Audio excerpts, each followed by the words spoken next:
Viewers, the entire nation today is united following the terror attack in Jammu and Kashmir, in which 26 innocent lives were lost. But for some, like the Congress party, the hate for Prime Minister Modi and his government is above the country's resolve to fight terror.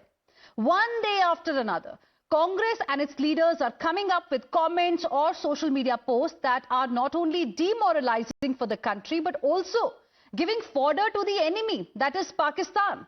The official X handle of the Congress party put out a post mocking the Prime Minister, accusing him of missing when the country needs him the most. And guess what? This particular post that you are seeing on your screens also was reshared by Fawad Chaudhry, a politician and former minister of enemy state Pakistan. Viewers, Narendra Modi is not the Prime Minister of BJP or NDA. He is India's Prime Minister. At a time when we, the nation, is at war, opposition is expected to stand in solidarity and support the government. Instead, we have Congress party putting out a derogatory post against our own Prime Minister, and the enemy nation using it to attack India's Prime Minister. The BJP is having none of the Congress's cheap tactics. BJP, in fact, has slammed the Congress's cheap tactics, especially under these difficult circumstances. They have termed the social media post as an evidence of Sar Tan Se Juda mindset, while also panning Congress for giving fodder to Pakistan. Listen in. पहली बात तो ये समझनी होगी कि दुनिया का एक देश ऐसा है जिसकी स्टेट पॉलिसी में टेररिस्ट फंडिंग है, यानी कि आतंकवादियों को धन देने का काम उनकी स्टेट पॉलिसी में आता है। उसका नाम पाकिस्तान है। पाकिस्तान के रक्षा मंत्री ख्वाजा आसिफ ने खुल्लम खुल्ला धमकी दी है कि भारत के अलग अलग शहरों में वो आतंकवादी हमले करवा सकते हैं। ये गीदड़ भभकी देना बंद करो और ये आतंकवादी हमले और आतंकवाद को समर्थन देना पाकिस्तान बंद करे। पाकिस्तान तो है, भारत ने स्पष्ट कहा है, प्रधानमंत्री जी ने कहा है कि अगर तुम एक बूंद भी खून बहाओगे, हम एक बूंद भी पानी का जाने नहीं देंगे, और इंडस वाटर ट्रीटी को सस्पेंड किया है। लेकिन कांग्रेस और कुछ विपक्षी दलों की क्या मजबूरी है कि पाकिस्तान के बोल बोलने जरूरी है, पाकिस्तान का समर्थन करना जरूरी है? क्या उनको भारत के लोगों का खून बहता, इस पर उनका खून खौलता नहीं है? कांग्रेस पार्टी एक चित्र दिखाती है और प्रधानमंत्री मोदी जी के ही सिर को तन से अलग करने का दृश्य दिखाती है या सर तन से अलग कर देती है। ये किस प्रकार की मानसिकता है? अब कांग्रेस पार्टी पाकिस्तान की और इस प्रकार के आतंकी जिहादियों की भाषा बोलने लग गई है।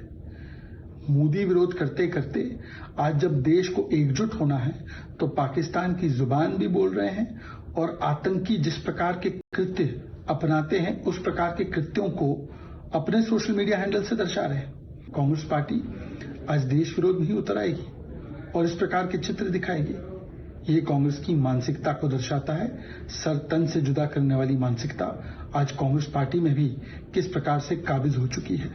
देखिए, बहुत ही दुखद है और चिंताजनक है कि कांग्रेस पार्टी है तो भारत की राष्ट्रीय पार्टी, लेकिन यह कहना गलत नहीं होगा, अपने दोहरे चरित्र को यहां पे जग जाहिर करती है और लश्करे पाकिस्तान कांग्रेस बन जाती है। ये जो तस्वीर है ये सारे देशवासी देखेंगे और आज कांग्रेस की थूथू हो रही है। इस वक्त यह स्पष्ट हो गया है कि कांग्रेस के टावर में सिग्नल पाकिस्तान को दिए जा रहे हैं। ये गलत है। इस तरीके से, जैसा मैंने कहा कि एक सेंसिटिव विषय है और मुझे लगता है इसकी सेंसिटिविटी को समझना विपक्ष की भी उतनी बड़ी जिम्मेदारी है। कल जिस तरीके से उमर अब्दुल्ला जी का जम्मू कश्मीर की विधानसभा में जिस तरीके से उनका बयान रहा, इस तरीके की गंभीरता की फिलहाल जरूरत है। पर ऐसे में कांग्रेस जैसी पार्टियां अगर इस पे भी अगर राजनीति ही करेंगी तो ये उचित नहीं। And viewers, Congress party knows it has been cornered. The fact that its views are being used by Pakistan to peddle propaganda says quite a lot. But the party is still refusing to accept that it is wrong, or the statements by its netas are wrong, or the action on social media that we are seeing is incorrect. Look at the timing. Instead, the Congress party is blaming the Prime Minister for not attending the all-party meeting. Listen in. वो प्रधानमंत्री देखिए सर्वदलीय बैठक में तो नहीं थे. हमने 22 तारीख को ही मांग की थी. खड़गे जी ने मांग की थी, राहुल जी ने मांग की थी, मैंने मांग किया था कि सर्वदलीय बैठक बुलाया जाए प्रधानमंत्री के नेतृत्व में. प्रधानमंत्री नहीं, हालांकि प्रधानमंत्री आए 24 तारीख को वापस और बिहार में चुनावी भाषण देने के लिए चले गए. पर सर्वदलीय बैठक में आने के लिए उनके लिए मौका नहीं, वक्त नहीं है क्या? दिलचस्पी नहीं है क्या? तो और उन्होंने वो मान लिया है वो नॉन बायोलॉजिकल नहीं है. उन्होंने कह दिया है कि मैं भी ह्यूमन हूं, मैं भी एक इंसान हूं. तो आए लोकसभा में, राज्यसभा में बहस में भाग लें. कई बार दुख होता है, जैसे ऑल पार्टी मीट थी, प्रधानमंत्री जी के आने से उस फोरम की गरिमा और बढ़ती, एक जो गांभीर्य है वो बढ़ता. रिटोरिकल चीजें चूक जाती हैं कई दफा, और अब वक्त भी नहीं है रिटोरिकल चीजों का. कई चीजें हो रही हैं दुनिया में, पूरे जियोपॉलिटिकल सेटअप में जो चीजें हो रही हैं उसको लेकर के भारत का दृष्टिकोण बेहद साफ है, और वो प्रधानमंत्री जी के नेतृत्व में सभी दलों की ओर से वो जाना चाहिए. वो कभी कभी मिसिंग लिंक रहता है वो. And viewers, there is some rationale behind why people feel Congress continuously sings Pakistan's tune or vice versa. Look at these two visuals on the screen that we are showing to you right now. On one side is a Pakistani diplomat, the hate monger, who made a provocative throat-slit gesture to further provoke the emotions of angry Indian protesters in London. And the other side, you see Congress's post showing a headless Prime Minister with Gayab written all over it. They say pictures speak louder than words. Now this, viewers, is not the first, and looking at the way they are behaving, definitely not the last time.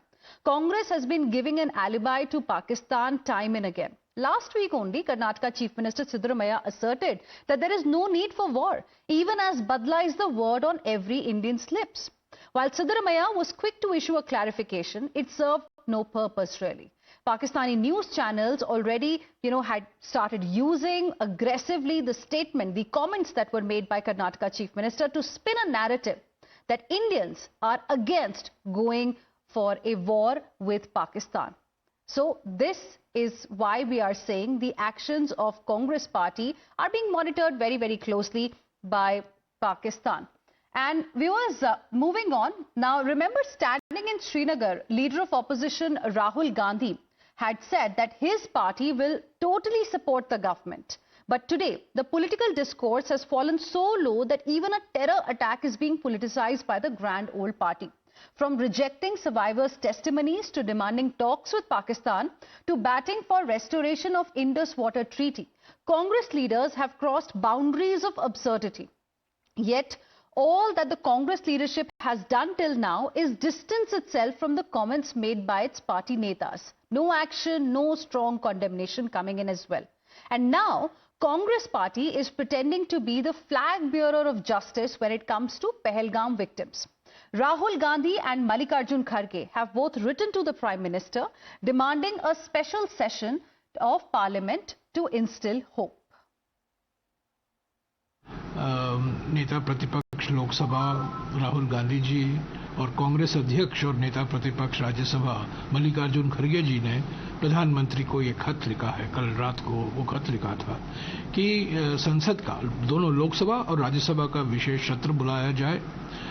जो क्रूर आतंकी हमले हुए हैं पहलगाम को लेकर, जो स्थितियां पैदा हुई हैं, उस पर चर्चा हो. ये एकता का समय है, एकजुटता का समय है. और खड़गे जी का मानना है, राहुल जी का मानना है कि एकता और एकजुटता प्रकट करने के लिए, साबित करने के लिए एक विशेष लोकसभा और राज्यसभा सत्र बुलाया जाए. हम उम्मीद करते हैं कि प्रधानमंत्री इस निवेदन को स्वीकारेंगे. Now viewers, this is the same Congress party and the same Mallikarjun Kharge who had criticized the Prime Minister for not attending the all-party meeting and then accusing him of missing in action or gayab. इस कठिन समय में हम सब एक होकर सरकार के जो भी एक्शन होंगे उसको हम कोऑपरेट करेंगे। लेकिन हमारी ये देश की बदकिस्मती है, सब पार्टी के लोग आए, लेकिन उस मीटिंग में मोदी जी नहीं आए। ये शर्म की बात है। देश के स्वाभिमान को जब धक्का हो रहा, आप बिहार में चुनावी भाषण करते हो और यहां पर दिल्ली में नहीं आ सकते आप। बात तो बड़े बड़े करते हो, मेरी 56 इंच आती है।